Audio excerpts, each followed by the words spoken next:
আসসালামু আলাইকুম। খুলনা প্লাবন দাদার কাজ শেষ করলাম আলহামদুলিল্লাহ। কিছুক্ষণের মধ্যেই স্পিকারটা টেস্টিং হবে, এরপর পরই চলে যাবে খুলনা টু ঢাকা, ঢাকা টু খুলনা চলে যাবে।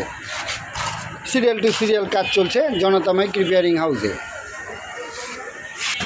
স্পিকারের কাজগুলো কেমন, ফিনিশিংগুলো কেমন, কমেন্টসে জানাবেন। আপনারা কমেন্টস করলে নতুন নতুন ভিডিও দিতে পারি।